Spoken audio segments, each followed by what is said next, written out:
Hello everyone. Usually when people talk about chemilumnescence, everyone immediately thinks of luminol.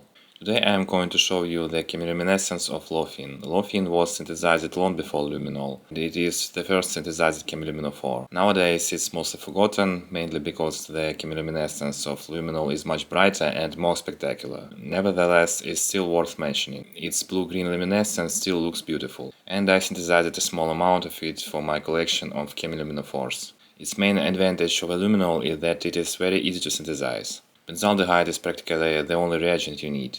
It's synthesized from benzaldehyde in 2 or 3 simple steps. This makes Lophine the first chemiluminophore that can be synthesized in every lab. So here is the Lophine, and now I will demonstrate its chemilumnescence. Traditionally 4 solutions are prepared, A, B, C and D. Then the first 3 solutions are mixed, the light is turned off and solution D is added. Solution A, simply 0.2 grams of Lophine in methanol or ethanol. Solution B, 3 ml of 3% hydrogen peroxide. You can add 20 ml of alcohol. Solution C, 1 gram of sodium hydroxide dissolved in a minimum amount of water. You can add up to 20 ml of alcohol. Solution D, 5 or 10 ml of 5% sodium hypochlorite solution, diluted with water to 20 ml. I used 30 ml of hypochlorite solution because my hypochlorite was too weak. So I am mixing 3 solutions, turning off the light and adding sodium hypochlorite. The Lophine starts to glow.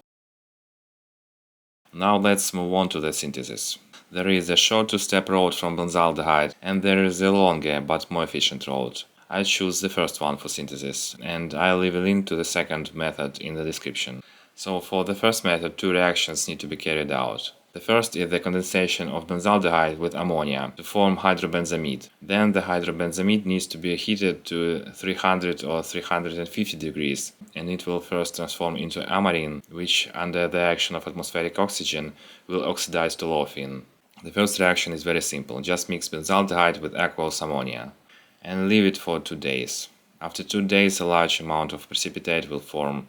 This is our hydrobenzamide. You need to break up the lumps and filter it. Wash it with a little amount of water and dry it. For the second stage, the synthesis of Lophine, it needs to be heated to 300 or 350 degrees with access to air.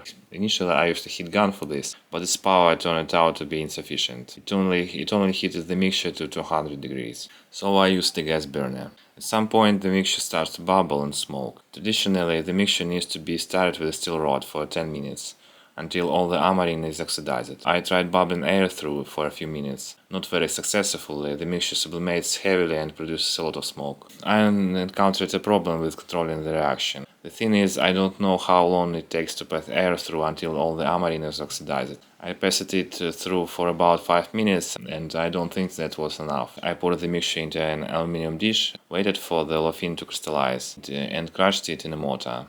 This crude Lophine can be used directly in this form for demonstrating chemilumnescence, but for obtaining pure Lophine, it's better to recrystallize it from alcohol. Instead of recrystallization, I did an extraction with a minimum amount of alcohol in a Soxhlet extractor. After extraction and cooling the alcohol, pure Lophine is precipitated, which I filtered and washed with a little alcohol. The filtrate mainly contains unoxidized amarine and other byproducts. And that's the whole synthesis. That's all for today. Goodbye.